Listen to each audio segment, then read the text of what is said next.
Assalamualaikum warahmatullahi wabarakatuh. Apa kabar? Semoga Anda selalu dalam keadaan sehat dan penuh berkah. Hari ini, dunia Islam akan berbagi kisah inspiratif tentang tarif dan tekanan global. Ujian atau awal kebangkitan umat Islam. Dalam percaturan global, kebijakan tarif yang diterapkan Amerika Serikat bukanlah hal yang baru. Namun, dalam dekade terakhir, kebijakan tersebut semakin menunjukkan sisi agresif dan proteksionis yang tajam.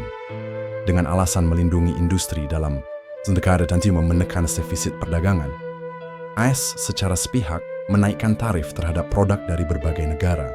Negara-negara seperti China, India, Turki, Iran, bahkan Indonesia, semuanya pernah merasakan dampak tekanan ekonomi dalam bentuk tarif maupun sanksi.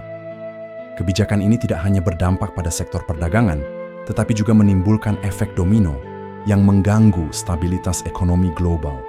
Negara-negara berkembang, termasuk negara Muslim, yang sangat bergantung pada ekspor, menjadi pihak paling rentan.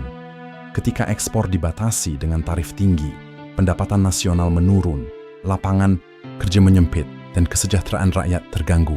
Ini bukan sekadar masalah ekonomi biasa. Ini adalah bentuk tekanan struktural yang terencana dan sistemik, yang menarik dan patut dicermati. Sebagian besar negara yang terdampak secara signifikan dari kebijakan ini memiliki populasi Muslim yang besar, atau bahkan merupakan negara mayoritas Muslim. Misalnya, Turki dikenakan tarif tinggi atas baja dan aluminium. Iran dijatuhi sanksi ekonomi parah yang membuat rakyatnya kesulitan mendapatkan kebutuhan dasar. Indonesia ditekan dalam urusan ekspor minyak sawit dan nikel. Apakah ini sekadar kebetulan? Dalam dunia geopolitik, sangat jarang ada yang benar-benar kebetulan. Ekonomi kerap dijadikan alat untuk menundukkan suatu bangsa. Di era modern, penjajahan tidak lagi dilakukan dengan senjata dan peluru, tapi dengan sanksi dan utang. Tarif, embargo, dan pembatasan akses pasar adalah bentuk-bentuk baru dari kolonialisme. Ekonomi, umat Islam yang tersebar di banyak negara dengan kekayaan alam luar biasa seakan menjadi target empuk dalam sistem global yang tidak adil. Namun, pertanyaannya kini bukan lagi mengapa kita ditindas, tapi bagaimana kita meresponsnya. Apakah ini akan kita lihat sebagai akhir dari perjuangan atau awal dari kebangkitan?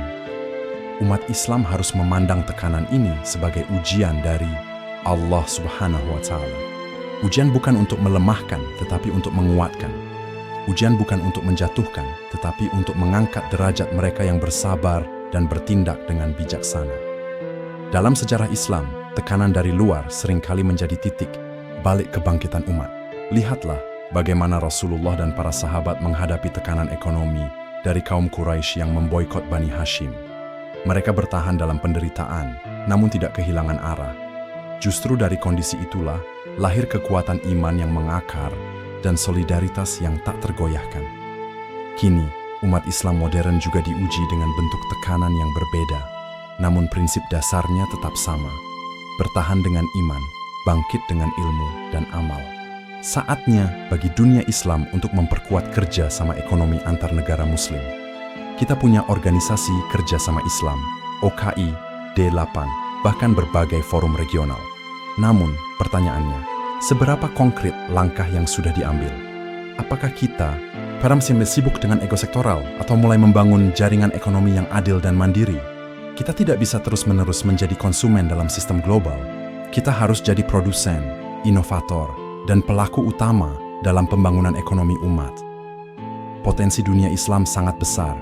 Lebih dari 1,8 miliar penduduk, sumber daya alam yang melimpah, minyak, gas, logam, agrikultur, serta kekayaan budaya dan sejarah yang tak ternilai. Jika potensi ini digerakkan dalam satu visi yang sama, kemandirian ekonomi berbasis keadilan Islam, maka umat tidak akan mudah ditekan oleh negara adidaya manapun. Bahkan, umat bisa menjadi kekuatan penyeimbang dalam sistem global yang saat ini timpang. Kita juga perlu mendorong kesadaran ekonomi dari level individu, dimulai dari pola konsumsi, utamakan produk halal, lokal, dan etis. Dukung UMKM Muslim, pilih investasi syariah, dan dorong zakat produktif. Ini semua adalah bentuk jihad ekonomi yang mungkin terlihat kecil, tapi berdampak besar bila dilakukan bersama-sama. Umat Islam tidak boleh hanya menjadi korban sistem, tetapi pelaku aktif yang membentuk sistem baru yang lebih adil. Para intelektual, ulama, pengusaha, dan pemuda Muslim harus bergandengan tangan untuk membangun jaringan ekonomi Islam yang kuat. Pendidikan ekonomi syariah harus digalakkan. Teknologi harus dikuasai. Inovasi harus dikembangkan, bukan hanya meniru. Kita tidak bisa berharap belas kasih dari sistem yang memang tidak didesain untuk berpihak pada kita.